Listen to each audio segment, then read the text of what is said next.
ప్రతిరోజు ఎక్కడో ఒక చోట ఆడబిడ్డలపై అఘాయిత్యాలు జరుగుతున్నాయి. బయటకు వెళ్లిన బిడ్డ మళ్లీ ఇంటికి వచ్చేదాకా ప్రతి పేరెంట్స్కు ఒకలాంటి భయమంటూ ఉంటుంది. ఇది ఒక్క మహిళలకే కాదు, చిన్న చిన్న అమ్మాయిలకు కూడా జరుగుతోంది. అందుకే ఆడపిల్ల ఉన్న ప్రతి తల్లిదండ్రులు భయపడుతూ బతుకుతున్నారు. మీ బిడ్డ క్షేమంగా ఉండాలంటే మాత్రం వారికి గుడ్ టచ్, బ్యాడ్ టచ్ గురించి ఖచ్చితంగా చెప్పాలి. అలాగే ఇంటికి వచ్చిన తర్వాత మీ చిన్నారి ప్రతి విషయాన్ని మీతో షేర్ చేసుకునేలా చేయాలి. అందుకే కూతురితో ప్రతి పేరెంట్స్ ఏం చెప్పాలో ఇప్పుడు తెలుసుకుందాం పదండి. శరీర భాగాల గురించి ప్రతి తల్లి తన కూతురికి ఆమె శరీర భాగాల గురించి వివరించాలి.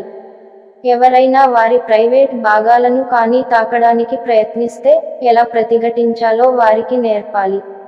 అలాగే అలా ప్రవర్తించిన వ్యక్తి గురించి తల్లిదండ్రులకు ఖచ్చితంగా చెప్పాలని వారికి నేర్పాలి. నో చెప్పడం, పిల్లలకు నో చెప్పడం ఖచ్చితంగా నేర్పాలి. అంటే వారు బయటకు వెళ్ళినప్పుడు ఎవరైనా ప్రేమగా ఏదైనా ఇచ్చినా, లేదా ఎక్కడికైనా వెళదామని నేరుగా అడిగినా వారికి నో చెప్పడం నేర్పాలి. అలాగే అలాంటి వారితో మాట్లాడకూడదని పిల్లలకు చెప్పాలి. ఎవ్వరినీ శరీరాన్ని తాకనివ్వకూడదని చెప్పాలి. ప్రతి పేరెంట్స్ బ్యాడ్ టచ్ గురించి ఖచ్చితంగా నేర్పాలి. ఎవరైనా తమను తాకినప్పుడు అది వారికి మంచి అనుభూతిని కలిగించకపోయినా, అసౌకర్యంగా అనిపించినా అది బ్యాడ్ టచ్ అని వారికి చెప్పాలి. ఇలా వారితో ఎవరైనా ప్రవర్తిస్తే వెంటనే తల్లిదండ్రులకు చెప్పమని నేర్పాలి.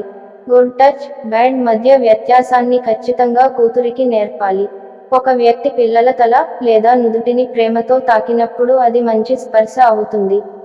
ఇలా కాకుండా వారి బుగ్గలు లాగడం, తట్టడం బ్యాడ్ టచ్ కిందికి వస్తాయని పిల్లలకు నేర్పాలి. ఎలాంటి వ్యక్తులకు దూరంగా ఉండాలి, మీ కూతురు ఎలాంటి వ్యక్తులకు దూరంగా ఉండాలో చెప్పండి. అంటే ఎవరైనా వారిని బలవంతంగా వారి ఒడిలో కూర్చోబెట్టుకున్నా, వారిని తాకినా లేదా ముద్దు పెట్టడానికి ప్రయత్నించినా వెంటనే అక్కడి నుంచి పారిపోవాలని పిల్లలకు చెప్పాలి. 3 నుంచి 4 సంవత్సరాల కుమార్తెకు ఈ విషయాలు నేర్పండి. 3 నుంచి 4 సంవత్సరాల వయస్సులో ఉన్న కూతురికి గుడ్ టచ్, బ్యాడ్ టచ్ మధ్య తేడాను ఖచ్చితంగా చెప్పాలి. అలాగే రోజూ వారితో కాసేపు మాట్లాడండి. అయితే అమ్మాయిలు ఏదైనా తప్పు జరిగినప్పుడు తల్లిదండ్రులకు అంత తొందరగా ఏం చెప్పరు. కాబట్టి వారి ప్రవర్తనపై శ్రద్ధ వహించాలి. కూతురి ప్రవర్తనలో తేడా కనిపిస్తే ఖచ్చితంగా ఆమె దగ్గర కూర్చొని ఏం జరిగిందో తెలుసుకునే ప్రయత్నం చేయండి. ఇలాంటి ఇంట్రెస్టింగ్ వీడియోల కోసం మన ఛానల్ని సబ్స్క్రైబ్ చేసుకోండి. Thank you.